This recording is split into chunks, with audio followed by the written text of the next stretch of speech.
Los apóstoles en una ocasión fueron a una ciudad que se llamaba Tesalónica y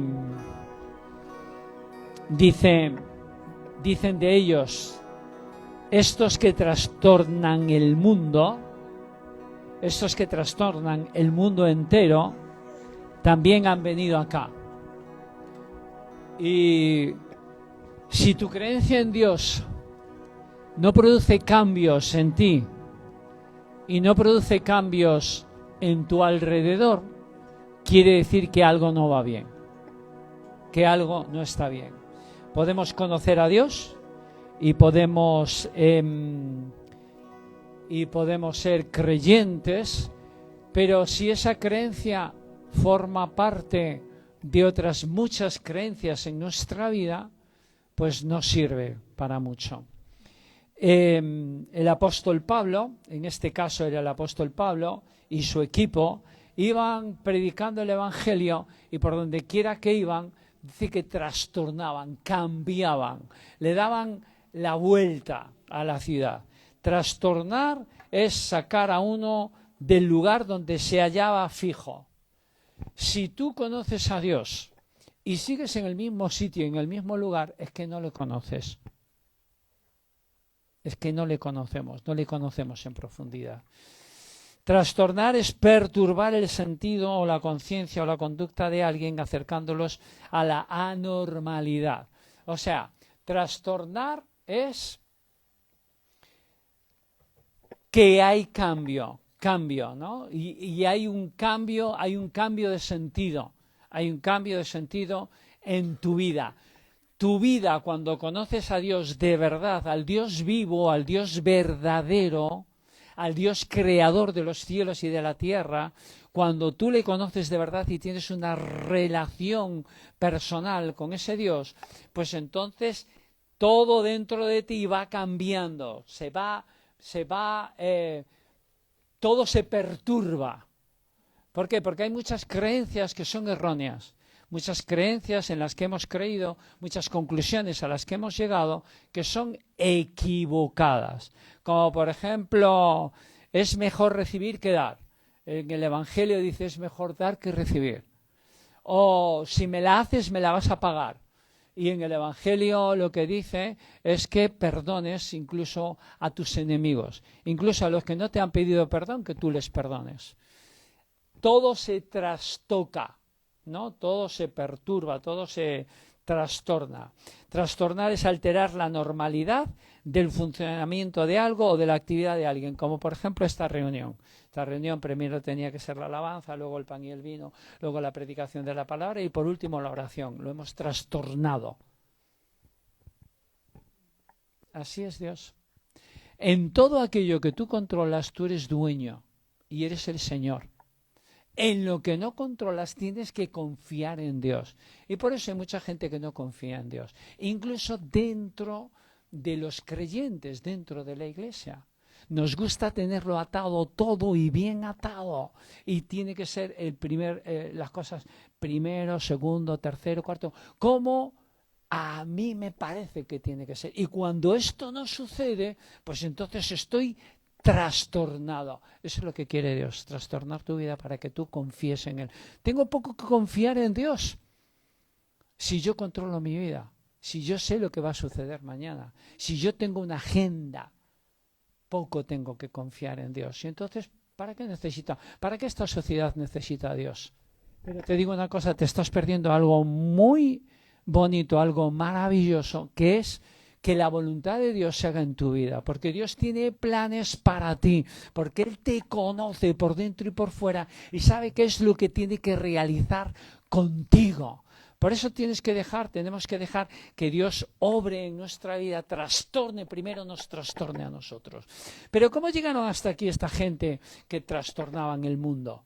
Pues llegaron hasta aquí en Lucas 3 del 16 al 18, dice... Respondió Juan, estaba predicando el Evangelio, estaba predicando el arrepentimiento. Juan el Bautista, que vino antes de Jesús, que le preparó el camino, estaba predicando el arrepentimiento. Y el arrepentimiento precisamente es es llegar a la conclusión de que yo no tengo la razón la tiene Dios. Arrepentimiento es cambiar de mentalidad. Arrepentimiento es cambiar mi manera de pensar, mi razonamiento. Arrepentimiento es cambiar mi actitud. Eso es arrepentimiento. Arrepentimiento. Entonces dice, respondió Juan diciendo a todos, yo a la verdad os bautizo en agua, pero viene uno más poderoso que yo, de quien no soy digno de desatar la correa de su calzado. Él os bautizará en Espíritu Santo y fuego. Su aventador está en su mano y limpiará su era y recogerá el trigo en su granero y quemará la paja en fuego que nunca se apagará. Con estas y otras muchas exhortaciones anunciaba las buenas nuevas al pueblo. O sea que la buena nueva es que Jesús tiene un aventador. Y un aventador es ya lo explicamos aquí, como un tenedor grande, y entonces la gente del campo coge el trigo y la paja que están ahí en el suelo y que aún no están separados, y entonces coge y lo levanta, lo tira al viento, y el viento se lleva la paja y queda el trigo. Su aventador. ¿Qué es lo que hace Dios cuando viene a nuestra vida? ¿Qué es lo que quiere hacer el Señor cuando viene a nuestra vida? Aventar y llevarse todo lo que es paja, y que toda esa paja se queme. Hay mucha paja en nuestra vida. Todas esas cosas en las que todas esas cosas en las que nos hemos metido, que todo lo que nos está produciendo afán, que nos está produciendo ansiedad, todo lo que también nos está produciendo miedo, Dios quiere aventarlo y llevárselo. Y todo lo que nos sirve, todo lo que es superficial. Hay muchas cosas, por ejemplo, si tú te das cuenta, cuando a lo largo del día te das cuenta de las conversaciones que tienes, el 80% de las conversaciones que tenemos, en muchas ocasiones, aunque no las tuviéramos, no pasaría nada. Hablamos. Y eso pasa también con nuestra vida. Bien, Jesús tiene un aventador. Él sopla en nuestra vida para separar lo que es trigo, lo que de verdad vale en tu vida, de lo que es paja. Y se lleva la paja y la quema en fuego, que siempre, que no va a parar de arder. Se quema la paja en fuego. Bien, esto dijo Juan de Jesús. Y en Hechos 1, del 4 al 8, Jesús dijo, y estando juntos les mandó que no se fueran de Jerusalén, sino que esperasen la promesa del Padre. O sea, lo primero para llegar a donde llegó Pablo, que por donde quiera que iba, Dios hacía señales, se hacía milagros, se hacía prodigios, y mucha gente se convertía y se trastornaba la ciudad. Primero hay que trastornar tu vida, mi vida también. La voluntad de Dios es que esta sociedad sea trastornada. Esta sociedad de mentira, esta sociedad que no sabemos exactamente a dónde vamos, que no tiene sentido, esta sociedad vacía que simplemente busca el placer inmediato, el placer más próximo, pero que luego se queda vacía. Dios quiere trastornar esta sociedad. ¿Por medio de quién? De la Iglesia, por medio de ti y por medio de mí, pero primero nos tiene que trastornar a nosotros. Yo tengo que dejar que el Espíritu Santo sople sobre mi vida y que el aventador de Cristo levante todo y se lleve toda la paja y se produzca un trastorno. Si yo estoy seguro con la vida que llevo y estoy controlándolo todo, vuelvo a repetir, no tengo por qué confiar en Dios. No tengo por qué buscar tanto la presencia de Dios. Bien, dice Jesús, y estando juntos les mandó que no se fueran. Esto es cuando ya resucitó y está con 500 antes de irse al cielo. Dice, y estando juntos les mandó que no se fueran de Jerusalén, sino que esperasen la promesa del Padre, la cual les dijo, oísteis de mí, porque Juan ciertamente bautizó con agua, mas vosotros seréis bautizados con el Espíritu Santo dentro de no muchos días. Entonces los que se habían reunido le preguntaron diciendo, Señor, ¿restaurarás el reino a Israel o en este tiempo? Y les dijo, no os toca a vosotros saber los tiempos o las sazones que el Padre puso en su sola potestad, pero recibiréis poder cuando haya venido sobre vosotros el Espíritu Santo. Y me seréis testigos en Jerusalén, en Samaria, en Judea, en Samaria y hasta lo último de la tierra. Cuando yo era católico, respeto a la religión católica, era un aburrimiento. ¿Por qué? Porque era una religión, porque no conocía a Cristo. Con esto no quiero decir, hay muchos católicos que conocen a Cristo y lo han conocido en la Iglesia Católica. Yo no lo conocí en la Iglesia Católica, pero era un aburrimiento. Cualquier tipo de religión es un aburrimiento y es mejor que nos borremos de cualquier religión. Sea cristiano, sea católico, sea hinduista, sea lo que sea. Si tú no tienes una relación con un Dios vivo que te está molestando, que te está inquietando continuo y constantemente para que mejores y para que seas trastornado por dentro, pues entonces es que no conoces a Dios.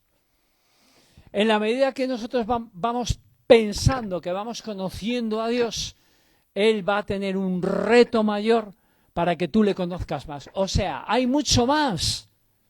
No has llegado. Estamos en el inicio del conocimiento de Dios y en el inicio del mover del Espíritu de Dios. Hoy hemos salido a la calle, hemos podido orar por gente, hemos podido predicarle el Evangelio a gente, sobre todo a jóvenes, hemos podido orar por personas, hemos sembrado, hemos puesto semilla ahí que creemos que el Espíritu de Dios va a seguir desarrollando de alguna forma, de alguna manera. Pero tú y yo tenemos que ser retados. ¿Por qué no puedo hacer las mismas cosas que hizo Jesús? ¿Es una herejía esto? Jesús dijo, os conviene que yo me vaya para que yo os mande al Espíritu Santo, al Consolador. Él os recordará todas las cosas. Él os guiará. Él soplará sobre vosotros. Él os dará vida. Aquí dice, y recibiréis poder cuando haya venido el Espíritu Santo. El mismo poder que operó en Cristo Jesús opera en ti. Lo que pasa es que no lo creo.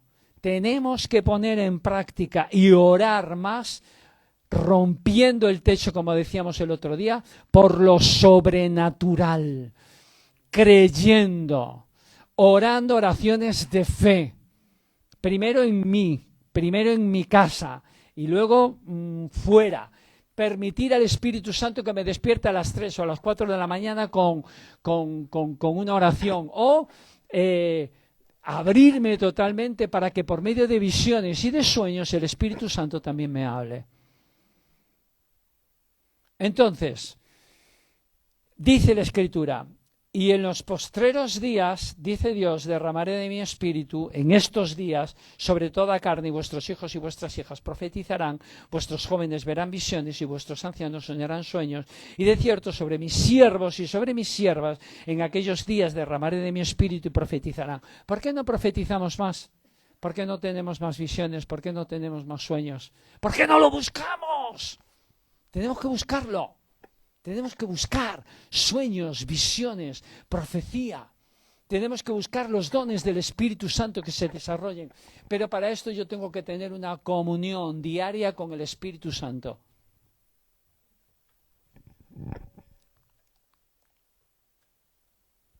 El propósito de Dios es vivir en ti.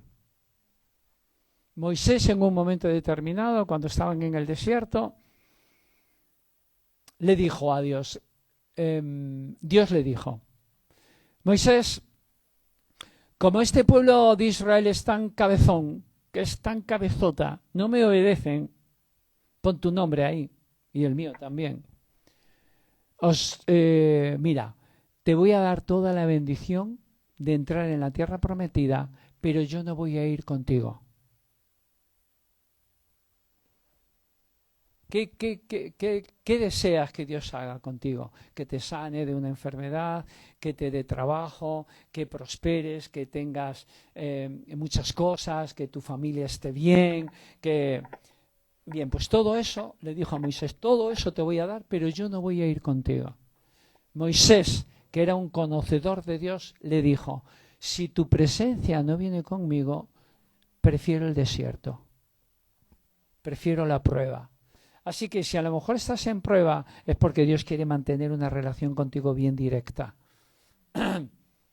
Y en medio de la prueba tú buscas a Dios. Y en medio del desierto tú buscas al Señor.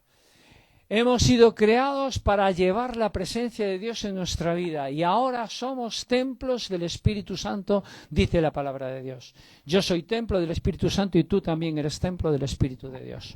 Cada uno de nosotros somos templos del Espíritu Santo. Bien, estupendo. Yo soy templo del Espíritu Santo. Hace 25 años recibí el bautismo en el Espíritu Santo. Eso fue maravilloso. Eso fue estupendo. Eso fue... Pero, ¿y mi relación con el Espíritu de Dios? Y el orar en lenguas, y el desarrollar razones, y el darle lugar, y el tenerlo en cuenta, y el ser respetuoso con el Espíritu Santo, y el desarrollar mi amistad con el Espíritu de Dios, y el hablar, y el dialogar todos los días con Él, el preguntarle por un problema de mi trabajo, el preguntarle por un problema en mi matrimonio, el darle lugar en mi casa, el decirle, Espíritu Santo, por favor, entra en mi casa y toma lugar en mi casa. No quiero ver ninguna porquería, no quiero escuchar, no quiero estar hablando cualquier tipo de conversación, no quiero escuchar cualquier cosa, no quiero hacer, mi casa no es mía, es tuya, Espíritu de Dios. Y tú eres el más inteligente en mi trabajo, tú eres el sumum, tú eres el que, mira, cuando tú tienes una buena idea, piensa a ver quién te la ha dado. A veces tenemos buenas ideas que nacen del Espíritu Santo y nosotros nos las atribuimos a nosotros mismos. Como te la atribuyes a ti mismo, caminas en tu camino. Pero cuando tú se la atribuyes al Espíritu Santo, el Espíritu de Dios cada día toma más lugar, y más lugar, y más lugar, y más lugar. La evangelización, el salir a evangelizar. Si nosotros pensamos que estamos nosotros saliendo y salimos en nuestra fuerza, no va a ocurrir muchas cosas. Pero si cada día, como hemos hecho, ¿no?, y como lo estamos haciendo, le damos cada vez más lugar y le damos toda la gloria a Dios y toda la gloria al Espíritu Santo, cada día tomará más lugar y veremos hechos prodigiosos. Yo no me conformo con lo que hay. Dios nos llamó a trastornar España. ¿Lo crees? En la medida que yo lo creo y que tú lo crees, eso es lo que vamos a alcanzar. Dice, así que los que recibieron su palabra fueron bautizados y se añadieron aquel día como 3.000 personas y perseveraron en la doctrina de los apóstoles, en la comunión unos con otros, en el partimiento del pan y en las oraciones. Y sobrevino temor a toda persona y muchas maravillas y señales eran hechas por los apóstoles. Todos los que habían creído estaban juntos y tenían en común todas las cosas y vendían sus propiedades y sus bienes y los repartían a todos según la necesidad de cada uno y perseverando unánimes cada día en el templo y partiendo el pan en las casas comían juntos con alegría y con sencillez de corazón. O sea, tiene que haber una transformación mayor aún en nuestra vida. Tenemos que ser más transformados, tenemos que ser más trastocados, tenemos que ser más perturbados. Que el Espíritu de Dios nos perturbe más. O sea, que nos cambie más, que sople de tal manera que dé un vuelco, en todas las cosas de nuestra vida. Que yo me pueda plantear todas las conclusiones a las que he llegado para saber si son mentiras a las que yo he llegado, que yo me he contado, que me ha contado esta sociedad, que me ha contado algún amigo, o son verdades que Dios, que he extraído de la palabra de Dios, que he cogido de la palabra de Dios y las tengo guardadas en mi corazón y son parte de mi vida. El otro día puse en un chat que hace unos 120 años hubo un avivamiento en el país de Gales, en Inglaterra, en Gran Bretaña. Y ese avivamiento ese avivamiento de hace unos 120 años, la gente se convertía, aceptaba a Cristo Jesús en su corazón, dejaban de beber, se tenían que cerrar, se cerraron bares, a los animales que trataban mal los empezaron a tratar bien, la sociedad fue transformada, no mentían, empezaron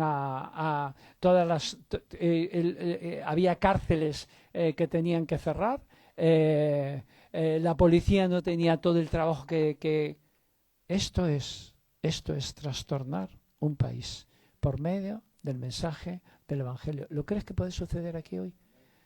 ¿O en este tiempo? Pedid y se os dará, llamad y se os abrirá, buscad y hallaréis, porque todo aquel que pide recibe, el que busca halla, y el que llama se le abre.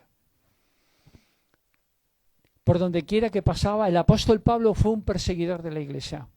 Un perseguidor de la iglesia. Cristo Jesús tocó su corazón, se convirtió a Cristo y se hizo, después de unos años en donde Dios lo tuvo aparte, empezó a predicar el Evangelio por muchas partes, por la zona de Turquía, por la zona de Israel, de Siria, de Turquía, incluso llegó a Roma, y por donde quiera que iba predicaba el Evangelio y algo sucedía. Yo quiero tener ese poder y esa autoridad. Y la promesa de Jesús es que dice, si permanecéis en mí y mis palabras permanecen en vosotros, pedid todo lo que queréis y os será hecho. ¿Esto es cierto o es mentira? Yo quiero trastornar España. Yo quiero trastornar España. Bastante trastornada está, ¿verdad? Pero mal. ¿No? Yo quiero que sea trastornada por el Evangelio. Dicen, Jesús, hablando a sus discípulos, de cierto os digo, Juan 14:12, el que en mí cree, las obras que yo hago, él las hará también, y aún mayores hará porque yo voy al Padre. ¿Es mentira o es cierto?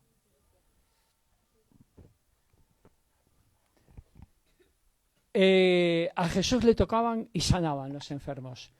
Pablo, los paños que tocaban el cuerpo de Pablo, luego los llevaban a otros sitios y eran sanados la gente. Era aún casi superior a lo que hizo Jesús. Esto parece una herejía, pero es así. ¿Y por qué nosotros no? Si tú eres portador del Espíritu Santo, yo soy portador del Espíritu Santo, somos templos del Espíritu de Dios. Conocemos la palabra, pidámosle, porque Él lo dice aquí. El que cree en mí, las obras que yo hago, Él las hará también y aún mayores hará, porque yo voy al Padre. Y todo lo que pidiereis al Padre en mi nombre, lo haré para que el Padre sea glorificado en el Hijo. Eso sí, lo que yo tengo que decir es, la gloria es para Jesús. La gloria es Jesús quien lo hace, no soy yo, es Cristo quien lo hace, es Jesús. Y en Juan 15, lo que os leí antes, si permanecéis en mí y mis palabras permanecen en vosotros, pedid todo lo que queréis y os será hecho. Y el profeta Ezequiel estaba con un valle de huesos secos, dice, y secos en gran manera, secos, un valle entero de huesos, imagínate, un valle de huesos secos, y cada hueso por su parte. Y entonces Dios le dijo al profeta Ezequiel, le dijo, ¿vivirán estos huesos?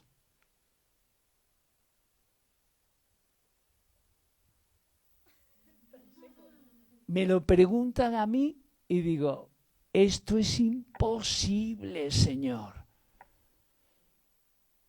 Esto no hay quien lo levante. Esto no tiene remedio. Pero el profeta, que conocía al Señor mejor que nosotros, le dijo, Señor, por si acaso, le dijo, Señor, tú lo sabes. Tú lo sabes. Tú lo sabes, Señor, tú lo sabes. Y entonces el Señor le dijo, profetiza sobre los huesos. Imagínate, ¿eh? O sea, no era un cadáver, una persona recién muerta, que aún dices tú, bueno, y a lo mejor No, eran huesos secos y secos en gran manera. O sea, quiere decir que no había ninguna carne. Años llevaban allí. Era un ejército que probablemente había sido derrotado y allí llevaban años, no tenían carne. Profetiza, le dijo, profetiza sobre estos huesos.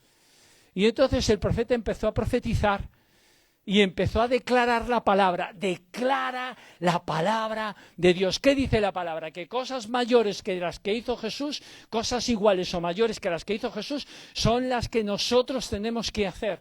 Y que si permanece en mí Cristo y su palabra, si yo permanezco en Cristo y su palabra permanece en mí, puedo pedir cualquier cosa y va a ser hecha. Yo tengo que insistir en esto. Y si no lo alcanzo, voy a seguir insistiendo. Con garrota, pero voy a seguir insistiendo. Hasta que veamos un avivamiento, una lluvia tardía aquí en España. Y gente como estos jóvenes que hemos... ¡Qué jóvenes tan majos!, ¿verdad? ¡Qué jóvenes tan majos! Que hemos visto, ¿no? Con tanta vitalidad, con tanta salud, con tanta cosa, ¿no? Y que no se hayan convertido. ¡Ay! Se tienen que convertir, ¿no? Esto, el valle, ¿no? El valle. La cuestión es que el profeta empezó a profetizar y dice que cada hueso se empezó a juntar con su hueso. Así que el húmero fue con el omóplato, luego con el cúbito con el radio, luego la cadera se juntó con el fémur y el fémur con la tibia y el peroné y empezó a armarse un esqueleto. Y dice, sigue profetizando. Y entonces empezaron a subir tendones y músculos. Y entonces dice, y era un ejército grande en extremo, pero no tenían vida. No tenían vida. Y entonces dijo, profetiza al Espíritu. Dile al Espíritu, Espíritu Santo, ven de los cuatro vientos, ven del norte, del sur, del este y del oeste, y que cobre vida a todo este ejército. Y vino y cobró vida. Algo... Yo no sé si hay un milagro mayor en la Biblia. No sé si hay un milagro mayor. No lo sé. Hecho por un profeta, antes de que Cristo viniera. Ahora nosotros tenemos más poder y tenemos más autoridad. Y no nos tenemos que conformar. O sea, ahí abajo tiene que haber conversiones. Y yo tengo que dar alguna palabra de ciencia o de sabiduría, o sea, todos, ¿no? De ciencia, de sabiduría, una palabra profética, algo que toque las vidas, que toque los corazones, porque Dios ama a la gente, por amor a ellos. Igual que alguien te predicó el Evangelio y tuvo amor por ti, también nosotros, por amor a ellos, tenemos que salir y predicarles el Evangelio y hablarles, para que sus vidas cambien, para que sus vidas sean trastocadas, para que no vegeten, pero lo mismo para nosotros. Lo mismo para nosotros. No te conformes con lo que tienes. Hemos empezado un poquito, nada más. Vende todo lo que tienes por Cristo. Vende todo lo que tienes en el sentido de despójate de muchas cosas. Despójate de todo aquello que te estorba. Que ocupa un sitio, que ocupa un lugar, que ocupa un tiempo, que te ocupa una energía, que no merece la pena que la inviertas ahí. Yo creo que a medida que vamos cumpliendo edad y a veces piensas que algún día te vas a morir, ¿sabes que te vas a morir? Como dicen en mi tierra, vas a morrer. O sea, vas a morir. No hay otra verdad mayor en este sentido, pero vas a morir. ¿Y qué va a pasar cuando mueras?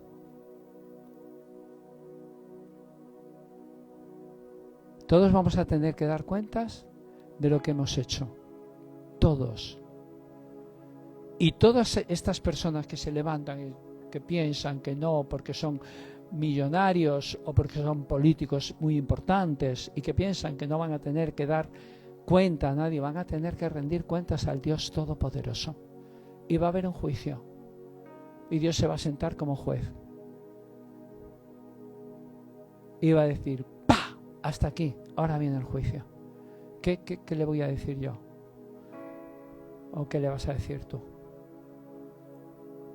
Y a mí me va a preguntar, ¿por qué no has trastocado tú el sitio en donde estabas?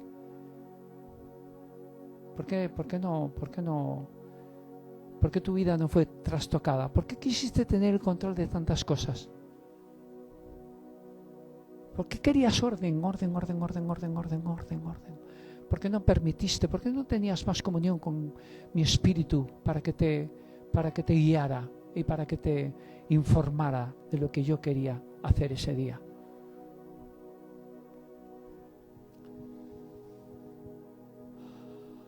Estos que trastornan el mundo entero por donde pasan han venido aquí a la Puerta del Sol. Están aquí en Café con Dios.